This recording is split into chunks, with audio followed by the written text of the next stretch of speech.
In this lesson, we will be talking about the audiences, that is, the people who the message in your art is for. To do this, let's revisit I Got Flowers Today to break down creating with your audience in mind.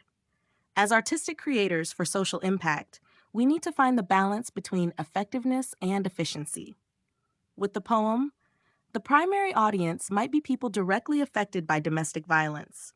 A narrow focus like this ensures that the message is personal and that it resonates deeply with those it's aimed at.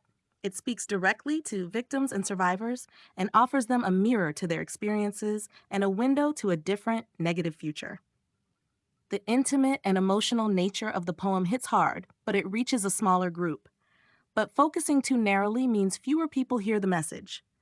So we can broaden the audience by including secondary groups, friends, family, social workers, or advocates, people who can recognize signs of abuse and act. Reaching them helps amplify the message without diluting its emotional power. For example, hearing the poem might make someone realize that their friend is in a dangerous situation and encourage them to offer support. However, the broader we go, the more we risk losing depth.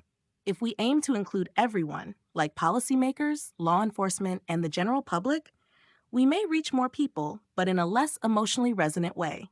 That's the trade-off. A wide audience means less direct engagement, but potentially larger societal impact. We also have to consider unintended audiences, who are the people who might see the poem even though they were not the main focus. And of course, some people may stumble upon the poem and misunderstand its meaning, and see it only as a sad reflection rather than a call to action. There's no way to predict every reaction, but thinking ahead helps minimize misunderstandings.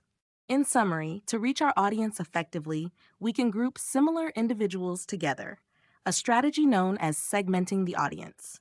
For instance, we might target the primary audience, who in this case are the survivors of domestic violence and their close supporters. 2, the secondary audience, who in this case are educators and community leaders who can advocate for providing safe spaces and routes for exit for victims and stronger policies to reprimand domestic violence. Also, we have the unintended audience, who are people who might see the poem but weren't the main focus, such as bystanders or even those who might misunderstand the message. As we try to work on understanding our audiences, instead of always assuming people make poor choices due to ignorance, it's essential to work to understand the thinking behind their decisions. People act based on their own perspectives and experiences, even if those seem counterproductive to us. As artists for social impact, we can't always dismiss or label them as misguided. Instead, we should try to see how we can bridge the gap between their viewpoints and ours. This empathetic approach helps us craft messages that resonate with different audiences.